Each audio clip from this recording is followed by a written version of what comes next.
Esta historia es de un hombre que en sus últimos días estaba preso, estaba a punto de morir, ya le habían lanzado sentencia. Comienza a recordar toda su vida, especialmente desde un punto en particular que van a ver pronto. Pero recuerda una historia por encima de todo. Una historia que todavía 30 y pico años después de que sucedió, él todavía no entendía a plenitud, pero él sabía que en algunos minutos, horas, días, como ya tenía sus días contados, en algunos minutos o horas, él iba ya a ver al Rey de Reyes y Señor de Señores en el cielo. Iba a entender lo que no entendió. Y en la historia que él meditaba era esta. Llega un día, ya cerca de la Pascua, la última Pascua que Jesús va a estar aquí en la tierra, o estuvo, mejor dicho, vete el transporte allá, estuvo en la tierra, y sucede algo que él nunca había hecho. Y quiero que entiendan el trasfondo de esto para que vean por qué fue tan impactante para este discípulo. Cuando alguien entraba a una casa, aquí nosotros cambiamos los zapatos, compramos zapatos diferentes, tenemos 2 o 3 pares en la casa, y si se dañan, bueno, lo cambian. En los tiempos de Jesús, la gente andaba usualmente en chancletas, ¿verdad? Zapatos abiertos, y todo se llenaba de polvo. O sea, imagínate tú llegar a la cena de la Pascua, la cena más importante en Israel, tu bañadito, cambiadito, y caminar de aquí a tu carro, enchumbado los pies de barro, de lodo, de polvo. Era un poco incómodo. ¿Qué nosotros hacemos cuando llegamos al trabajo o llegamos de hacer algo y la comida está lista? Lo primero que o nos lavamos la cara, la mano, o nos bañamos. No, espérate, como que tú no te sientes cómodo comiendo sucio, ¿verdad? Como que no sé. Hay gente como, a veces me pasa a mí que tenemos tanta hambre que le damos para allá, pero hay veces, usualmente no es así. Entonces, ya arreglan toda la Pascua, vemos que Jesús le ha dado diferentes perspectivas y diferentes mandatos a los discípulos para que tengan todo listo.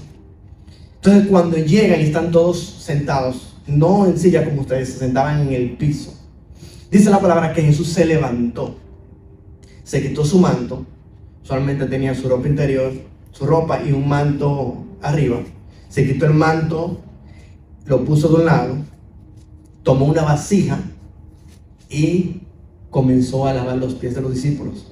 Y para que entendamos es, cada vez que tú entrabas a una casa de cualquier persona, lo primero que hacía el huésped, realmente un esclavo de él, un siervo, el mayordomo, alguien que servía para esta persona que te invitó a su casa, era limpiarte los pies. Traía una cubetica y te limpiaba los pies, te quitaba el polvo. Era algo que era una costumbre y era algo también de honor para una persona que tú invitaras, que tú le limpiaras lo único que no estaba limpio, para que por lo menos estuviera limpio en tu casa. Aparentemente nadie lo hizo a los discípulos y a Jesús. Si leen todas las historias, ellos tenían días caminando y preparando todo. Y aquí hemos cantado tú eres el Dios del universo, tú eres el Rey de Reyes, Señor de Señores. Y dice la Biblia que Jesús ya entendía que le quedaba poco tiempo en la tierra. Pero de la manera que Juan lo presenta, no es solamente a Jesús completamente hombre, sino al Jesús Rey de Reyes, Señor de Señores, que es completamente Dios. Al creador del universo, y me encanta porque dice, y al que Dios le puso en sus manos todas las cosas.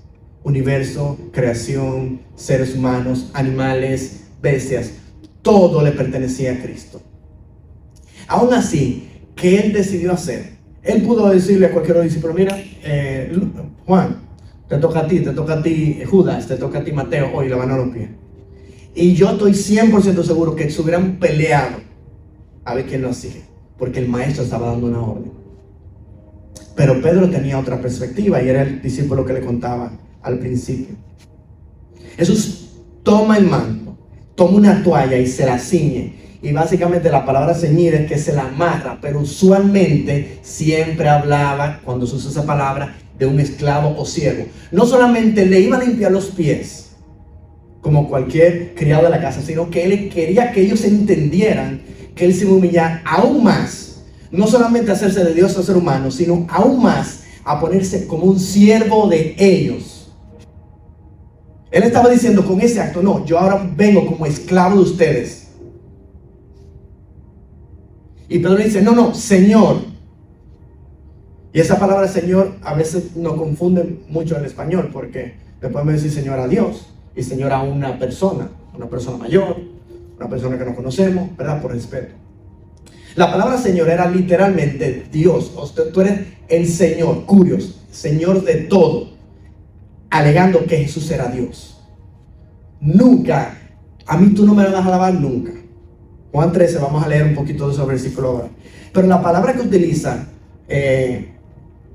Juan es, tú no me vas a alabar nunca de los nunca. O sea, ni de aquí al infinito. O sea, en ningún momento de la eternidad tú me vas a poner un dedo encima para alabarme. Esa fue la expresión que Pedro usó. Sin embargo, Jesús le dice, si yo no te alabo, no tienes parte conmigo. Y ahí termina la historia. Vamos a hablar un poquito más de ella, pero yo quiero ahora darle el título. Mi esposo oraba y decía, bueno, que Dios permita que pongamos en práctica esta palabra. Y miren por qué digo que es difícil. El tema se llama el mandamiento más difícil de todos. Así que preparen los motores, que vamos a comenzar a cumplirlo, Dios mediante, de hoy en adelante. El texto principal, yo creo que leamos, en el Juan capítulo 13, versos 34 y 35. Más adelante, luego de esa historia, Jesús le da un mandamiento nuevo. Que muchos dicen que no es nuevo. Muchos dicen no es nuevo, está en Levítico, está en otra parte del Evangelio. De los Evangelios sí. Pero es un nuevo mandamiento. El Evangelio de Juan capítulo 13, versos 34 y 35, dice lo siguiente. Jesús hablando a los discípulos, un mandamiento nuevo les doy, que se amen unos a otros como los amé, que también se amen unos a otros. En esto conocerán todo el mundo que son mis discípulos, si se tienen amor uno por otros. Y si vemos ese versículo, yo como que he escuchado algo parecido, sí, bueno, Levítico y también uno de los evangelios, habla donde Jesús resume la ley en 2 mandamientos, ¿verdad que sí? Amarás a tu Dios con todo tu corazón, alma, cuerpo, mente, fuerzas, y amarás a tu prójimo como a ti mismo. Pero lo que le agrega a Jesús lo hace nuevo. No dice, ama a tu prójimo como a ti mismo. Dice, ámense los unos a los otros como yo los he amado. Y si vemos al principio, en el verso 2, porque todo va de la mano, Juan introduce este capítulo diciendo, Jesús, sabiendo que ya iba al Padre, estuvo tranquilo porque los amó hasta el final. Y esa palabra final, hemos estado hablando en los estudios de los jueves, que usualmente no significa hasta el final de la vida de una persona, o significa usualmente diferentes cosas. Pero cuando leemos todo el capítulo, entendemos que él estaba pensando en su día de su muerte. Y no solamente lo que hizo, sino lo que logró con eso. ¿Qué logró Jesucristo en la cruz del Calvario? Cuando él dice, tetelestai, que lo traducimos consumado es. Él estaba diciendo, la obra que tú me diste, Padre, de salvar a la humanidad y de salvar a los míos, del pasado, presente y futuro, limpiarlo de sus pecados y que yo sea un camino al Padre, ha sido terminada. Ya la obra comienza hoy. Ya hoy pueden ser nuevas criaturas, ya hoy pueden tener una relación con el Padre. Años anteriores no había forma. Y él mismo dice, yo soy el camino, la verdad y la vida. Y nadie viene al Padre si no es por mí. Cuando él dijo en la cruz, consumado es, él está diciendo, ya se cumplió y ahora comienza la obra redentora. Que desde antes de la fundación del mundo, Dios había preparado. Cuando él murió en la cruz y resucitó, esa obra fue completada. O sea, que él te perdonó de tus pecados de ayer, de mañana, de antes de ayer, desde antes de nacer y de todos los siglos, para siempre borrados de la eternidad. Te hizo limpio, una nueva criatura, un hijo suyo, y te permitió entrar a la presencia del Padre en milisegundos, segundos. ¿Qué se necesitaba antes? Todo un proceso. Y lo he dicho aquí, solamente el sumo sacerdote entraba una vez al año a la presencia de Dios, que es el lugar santísimo. Y había que lavarse 7 veces, 7 días consecutivos, la ropa, o sea, era todo. Ahora yo no tengo que hacer nada. Padre, Señor. Y usamos, le contaba a mi hijo Mateo, ¿por qué cerramos los ojos? Bueno, cerramos los ojos para no distraernos. Pero los judíos oraban con los ojos abiertos, mirando hacia Jerusalén. Y la idea que digo es, automáticamente tú te puedes conectar ante la presencia del Padre y Él te va a recibir con gracia y mansedumbre, porque tenemos entrada gracias a Jesucristo. Todo eso estaba sucediendo en la mente de Jesús cuando dio esas palabras. Él los amó hasta que se cumplió el propósito de Dios en ellos. O sea, cuando Él murió y resucitó, y cada uno de ellos fue muriendo, y se cumplió el propósito de Dios en sus vidas, y luego se reunieron con Él. Hasta ese momento Dios los amó. O sea que, para que entendamos, Dios te ha amado a cada uno de ustedes, ayer, hoy y por siempre, hasta el último día que tengas aliento, y después en la eternidad también. Y le quiero contar una historia. Fui al colegio de mi hijo y habían padres que iban a presentar, era la semana de trabajo, de los diferentes trabajos, oficios, ¿verdad? Y fueron diferentes padres y me tocó un día a mí. Y yo fui como pastor, aunque soy profesor del colegio, ellos me conocían así, pero no me conocían como pastor. Y un mensaje que Dios puso en mi corazón era decirle, mira, solamente dile que Jesús los ama. Hablé con ellos, le dije lo que es un pastor, le dije que era Padre Mateo, le dije, mira, hoy yo vengo a decirte a los chicos de 5, 4, 5, 6 años, que Jesús te ama. Yo sigo mi vida. Días después, creo que fue una semana después, se me acercó una profesora, ¿te enteraste de lo que dijo fulanito? Y yo, ¿qué? Sí, la compañera de Mateo. No. Y me contó la historia más o menos, pero la mamá es que sabe bien la historia. Mi compañera de trabajo le digo, profe, estamos entregando nota, pero vamos a sacar un tiempo para que me cuente la historia. Ah, pero claro que sí. Sucede que esta compañerita de Mateo comenzó ese día, luego de hablar yo con ellos, comenzó y como siempre, o sea, brincando de mueble en mueble, pero estaba como un poquito más extrema. Y el papá le decía, estate tranquila, vas a romper algo. Bueno, dicho y hecho, rompió un florero importantísimo para el papá. No te quiero ver, vete de castigo. Y no sé cuánto fue que le dio, le puso de castigo no sé por cuánto. Y dijo, no, a mí no me importa porque Jesús me ama. O sea, no fue que ella se fue a su castigo, pero lo más importante para ella era que aún estando de castigo, Jesús la seguía amando. Nosotros tenemos ese pensamiento. Pensamos que Jesús nos ama aún cuando las cosas se ponen difíciles, aún cuando la vida no es de mariposas, no es todo hermoso. Yo creo que a veces se nos olvida.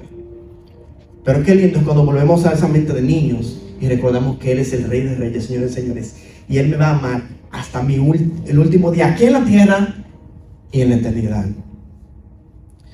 Entonces, toda esa situación nos lleva a este punto. Primer punto, tenemos que humillarnos a nosotros mismos hasta el máximo. Porque Jesús le dice todo eso, le dice, ¿vieron lo que yo hice? Y esto es lo que le dice. Capítulo 13, verso 12. ¿Entienden lo que acabo de hacer? Ustedes me llaman maestro y señor, y bien lo dicen porque yo lo soy. Les lavé los pies. También ustedes bien lávense los pies unos a otros. Porque ejemplo les di, para que como yo hice, así también hagan ustedes. Y más adelante dice, verso 17. Si hacen estas cosas, serán bienaventurados. Y la palabra bienaventuranza tiene dos connotaciones. Una de felicidad y otra de bendiciones. O sea que si yo obedezco este mandamiento, voy a ser una persona feliz y voy a ser una persona bendecida por Dios. ¿Cuál era el ejemplo? Él se puso por debajo de todos. Se humilló al máximo. Hizo lo siguiente. Tuvo misericordia de sus discípulos. Lo que me decía, es muy incómodo comer sucio, lleno de arena, y no hay forma de bañarte, de limpiarte. Tuvo compasión de ellos. Fue y lo hizo con amor, no le tiró un jarro en los pies. Ya está bañado. No, él se tomó su tiempo lavando los pies, uno a uno, dice la palabra. Uno a uno. Pero me encanta porque él dice, Pedro está discutiendo con él y dice, no, lo que pasa es que solamente hay que lavarte los pies, dando a entender su muerte y resurrección, que cuando él muriera y resucitara, aquel que entrara en el reino a través de la salvación por Jesucristo, ya estaba limpio, porque él lo había hecho limpio. E incluso le dice a Pedro, si yo no te lavo, no dice los pies, si no te lavo, no te pertenece, no estás en mi reino. Y por eso Pedro dice, no, lávame la cabeza, los pies, si tú quieres me meto en la ducha, aunque no haya dicho en eso, y tú me lavas, no importa. Porque él había entendido lo que Jesús estaba diciendo. Si vemos la historia de los hechos, la historia de fuera extrabíblica de cada uno de esos personajes, ellos vivieron hasta el máximo por Cristo y por uno por el otro. Dieron su vida por completo. ¿Y qué nos enseña a nosotros? ¿Cómo yo puedo humillarme al máximo? Tener compasión por mis hermanos. Tener amor, misericordia. Tratar de ponerme en los zapatos del otro. Eso es lo que significa ama a tu prójimo como a ti mismo. Como te gustaría que te trataran, trata al otro.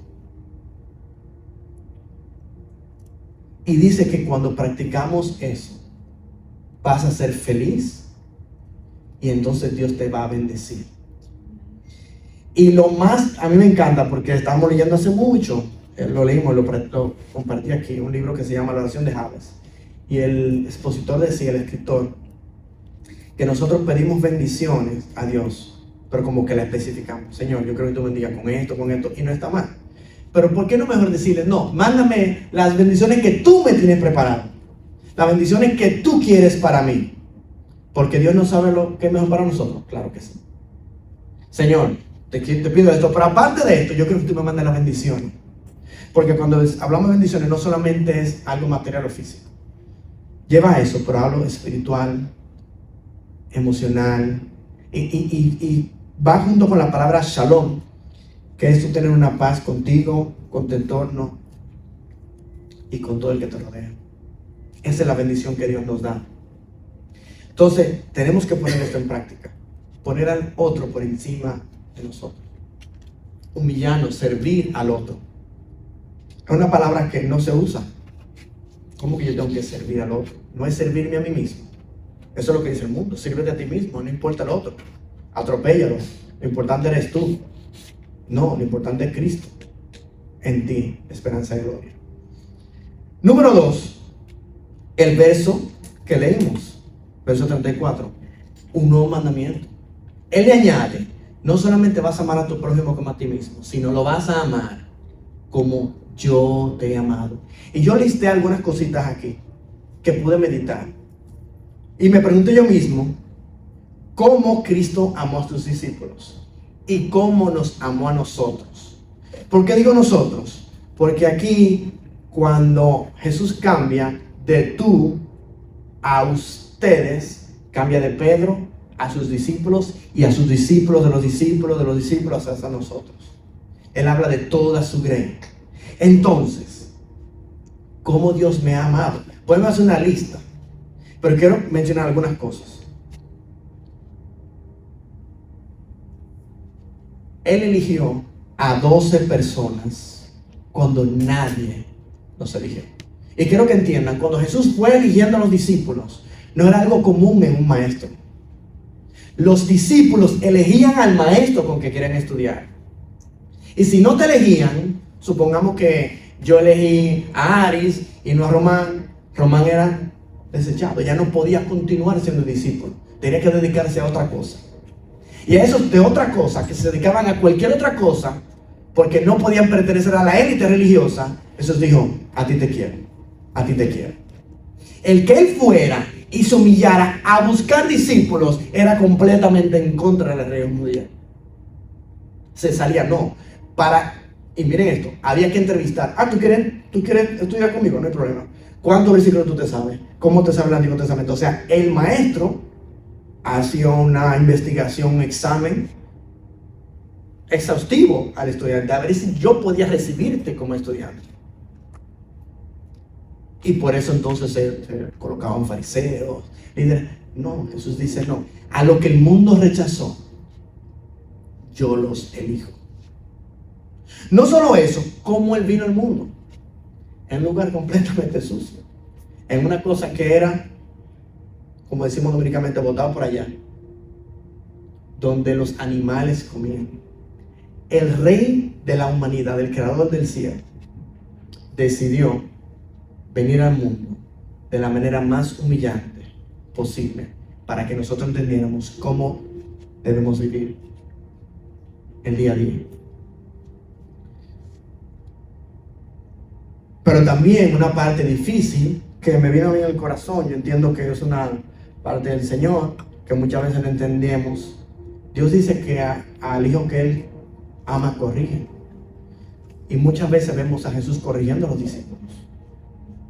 Llega un momento donde ellos intentan todo lo que saben para sacar demonios de un joven, y el padre se los trae. A Jesús le dice: tus discípulos no pudieron. Y Él dice, es como Él está tan cansado de la humanidad y de lo caída que estamos, y dice: ¿hasta cuándo voy a estar con ustedes? En otra ocasión, muchísima gente se va y los discípulos dicen: palabras duras dicho. Y Jesús le pregunta: ¿y ustedes si quieren ir también? Ahí está la puerta. ¿Y con qué propósito Jesús decía estas palabras? Es que cada vez que Jesús te enfrentaba, te confrontaba con una palabra de Dios, Él le hablaba a tu corazón para que te acercaras más al Padre. Incluso a los fariseos constantemente le dicen: no, mira, ustedes entendieron esto, pero no, la Biblia dice esto correctamente. Pero espérate, ustedes dicen que le van al Padre, pero yo y el Padre somos uno, no me están viendo. Y constantemente era retando a los discípulos y a los fariseos para que volvieran a Él, para que volvieran al Padre. Hay veces que hay que aplicar amor fuerte, pero me encanta porque cuando Jesús corría desde la perspectiva del amor. O sea, que no, puede ser que nos toque corregir a un hermano, o aconsejar, y puede ser que el consejo sea duro, pero si lo hacemos desde la perspectiva del amor de Jesús, las cosas son diferentes. Que sea para el bien de ellos, no para el bien mío. Yo recuerdo una persona que se le acercó a mi esposa y dice: mira, yo necesito que tú hables con fulana. Sí, que estoy cansada, que no aguanto. Ajá, cuéntame. No, porque tú sabes que esto y aquello. Ajá, pero dime. No, es que ella como que va a hacer que yo me descarríe. Entonces tú quieres que yo hable con fulana que está andando malos caminos, o sea, que está andando en malos caminos, para que tú no te pierdas. No es porque ella se salve, no es por su bien, es por tu beneficio. Eso es una loquera. Claro, está muy bien, sí, yo no quiero perderme, pero lo primero más importante es salvar a esa persona. ¿Qué dice Santiago? Cuando tú salves a una persona del pecado, vas a cubrir multitud de pecados. Cuando hagas que ella vuelva al camino del Señor. Si tú no aguantas, bueno, aléjate para que tú no te contamines, pero que el propósito sea que Dios la traiga o lo traiga.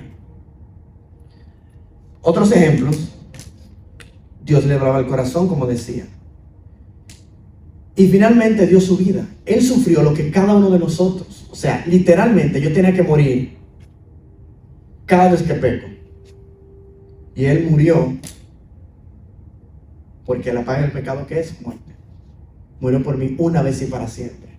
Murió en mi lugar y me acercó a Jesús, al Señor, a Dios Padre, perdón. Y finalmente les dio una vida nueva. Todos nosotros.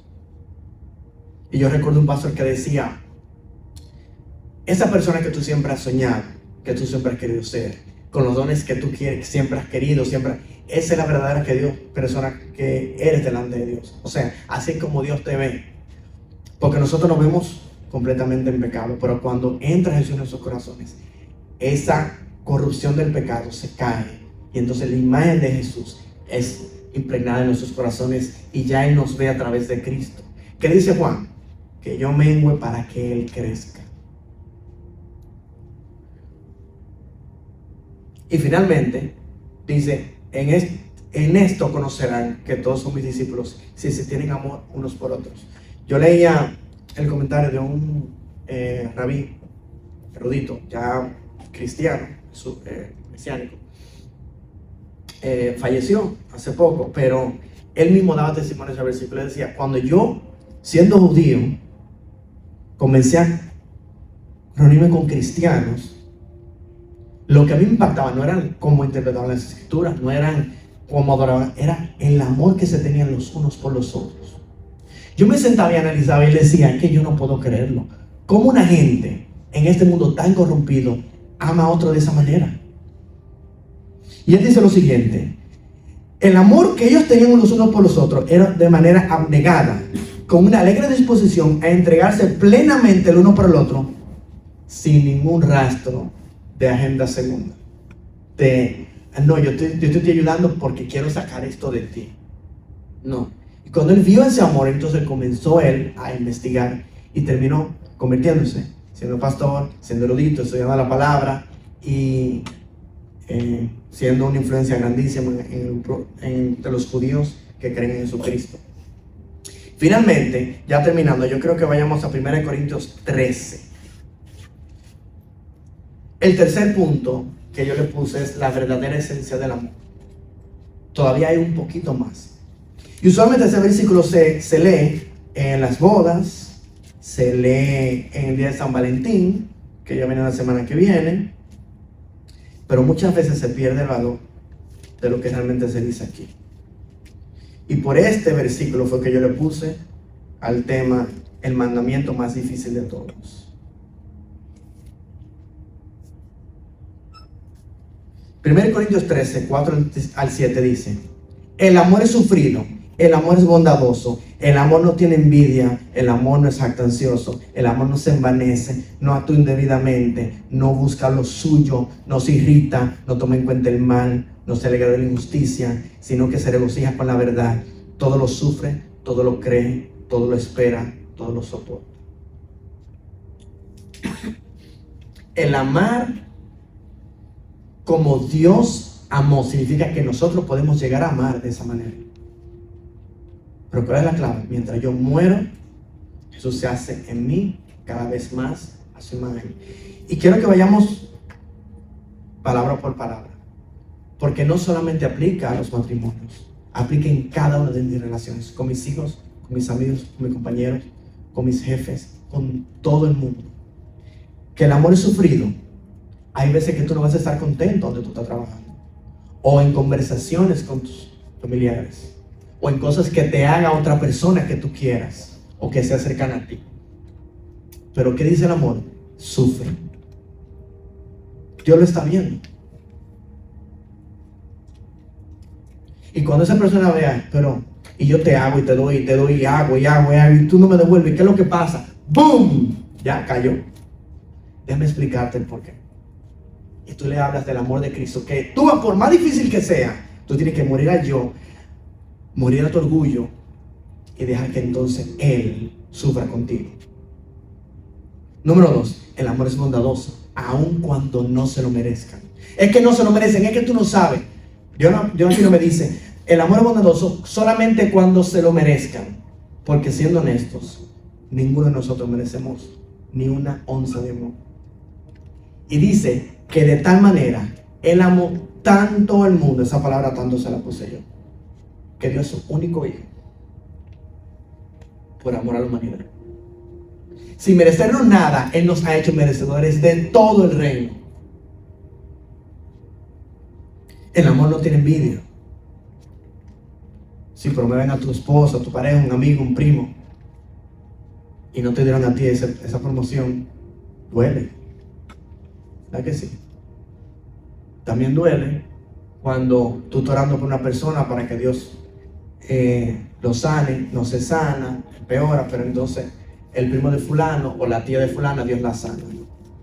Son temas difíciles, pero duelen. ¿Y qué dice el Señor? No tengan envidia.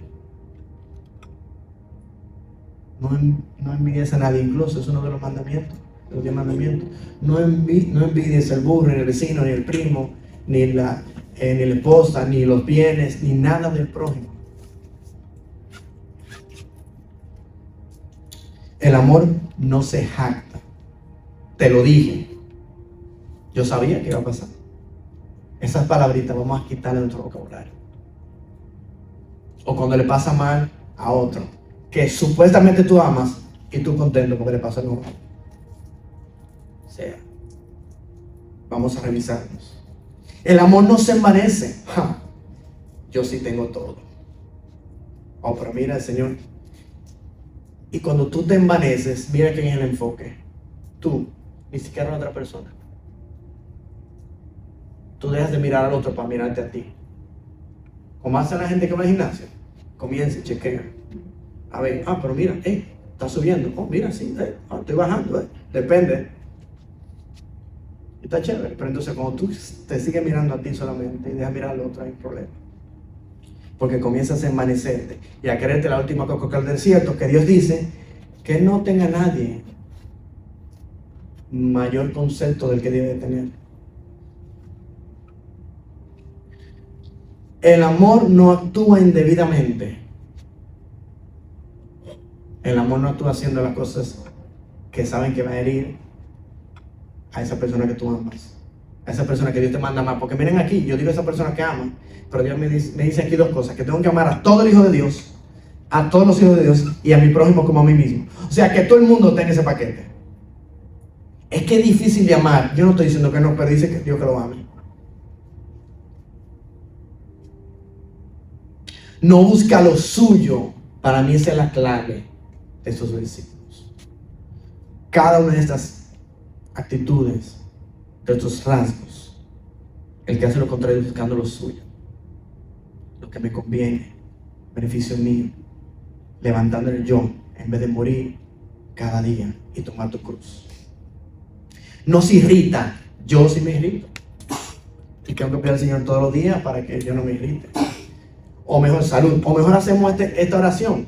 Se acerca una señora, y creo que lo he comentado aquí, a un pastor: pastor, yo necesito que usted ore por mí. Sí, hija, dime. La atribulada, triste. Yo necesito, y esta es una frase inglesa, voy a ver cómo la traduzco. Necesito que tú ores por mi esposo. Ok, muy bien. Es que me presiona todos los botones. Y básicamente lo que está diciendo es: cada vez que él sabe dónde dame para que yo me quille, para que me moleste, para que me irrite, para sacar ese.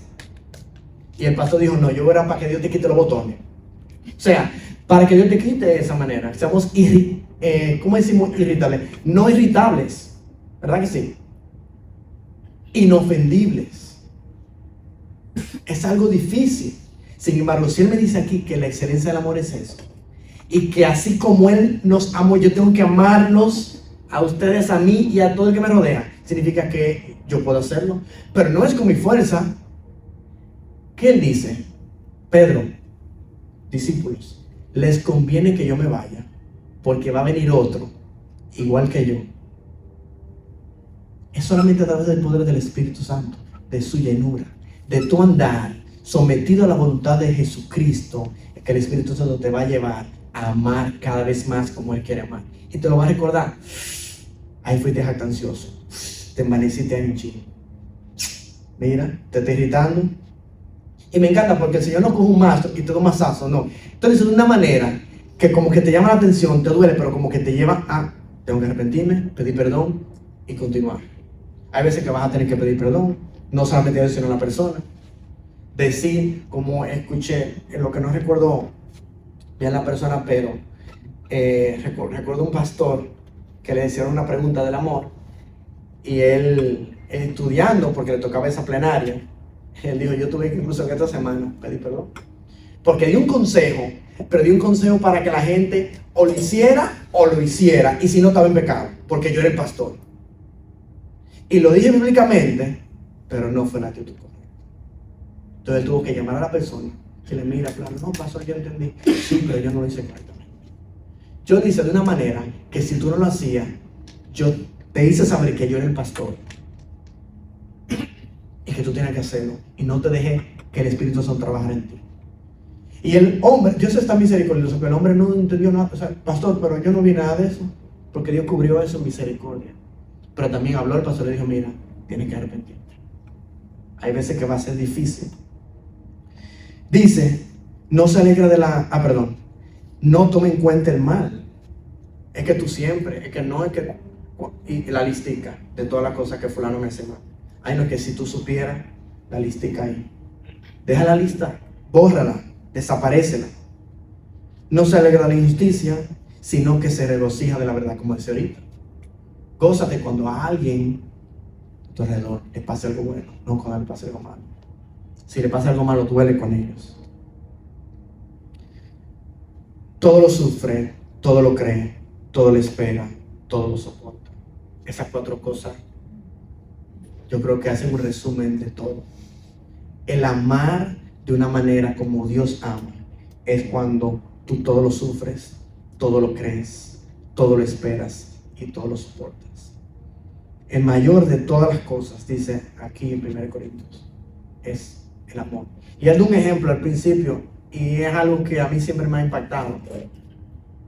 Porque él dice, él comienza a dar dotes de una persona, que si traigo una persona aquí a ustedes sin amor, esa gente Dios la va a usar. Entonces decir, wow, yo quiero ser como fulano o fulano. Pero Pablo dice aquí, imagínate el superhombre más superhombre del mundo, con todas las cualidades que tú nunca tienes, que tú siempre has querido, que tú admiras. O la mujer supermujer que tú admiras con todas las cualidades del mundo. A esa persona, si no tiene amor, de nada sirve. Delante de Dios, esa persona es como un ruido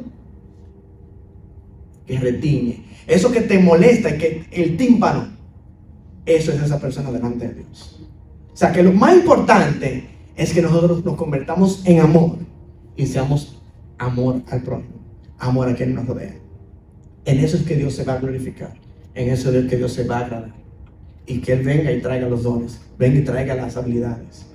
Porque cuando yo mire a alguien, quiera imitar, incluso enseñar a nuestros hijos, que anhele ser, ver, por el amor que esa persona tenga hacia los demás, no por sus cualidades. Le digo porque es triste. Yo, dando clase, me dio una tristeza, una niña que no conoce al Señor. Ah, sí, bueno, profe, voy a hacer la casa. Ajá, la casa de fulanita, que es la más famosa. Una niña de 6 años. Y eso es lo que se le está enseñando. Cosas vacías que no tienen propósito. Pero dice la palabra que en el fin de los tiempos el amor de muchos se enfriará. Estamos en los últimos tiempos. Que nuestro amor no se enfríe. ¿Y cómo no se enfría? Si nos mantenemos conectados a la palabra, que es Jesucristo, en oración y en lectura, constantemente buscándole en intimidad. Es la única manera que no nos vamos a enfriar. Es la única manera de que cada una de estas pequeñas cositas, que no son pequeñas, son bastante grandes, vamos a poder actuar de acuerdo como Él quiera que actuemos y no como mi carne me dice. Porque siendo honesto, si yo te pongo un ejemplo con cada una de estas palabras, y tú me dices, no, yo te puedo decir, no, mira fulano, mira, a mí me pasó tal y tal cosa. ¿En serio? Si no veo esto, dice, no, pero ya tú sabes lo que tienes que hacer. Y te doy un consejo malo. Porque estoy, pensando en el pobrecito Emanuel. No, pero me dice la palabra, no, tú tienes que morir a ti mismo y no tener envidia. Siento, eso dice la palabra. Y con cada uno de estas frases, si vemos, ataca a ese ego, a ese yo, a esa persona que tú quieres en ti elevar. Pero termino con esto. Recordemos que el amor nunca deja de ser, y que para yo poder amar al mundo, a los hijos de Dios, a aquellos que no conocen de Él, Dios Jesucristo nos ha dejado un nuevo mandamiento: amar a todo el mundo como Él nos amó. Y mediten eso. Pregunta al Espíritu Santo, ¿qué le faltó al pastor? Muchísimas cosas. Muéstrame a mí cómo yo puedo amar a alguien como tú lo amaste. Ayúdame a amarme a mí también como tú me amaste. Y que ese sea nuestro modo operandi. Antes había unas tiritas que tú te ponías aquí y que decía, ¿qué haría Jesús? podemos hacer una vez y decir, ¿cómo amaría a Jesús? Y entiendo que realmente va a ser algo completamente transformador.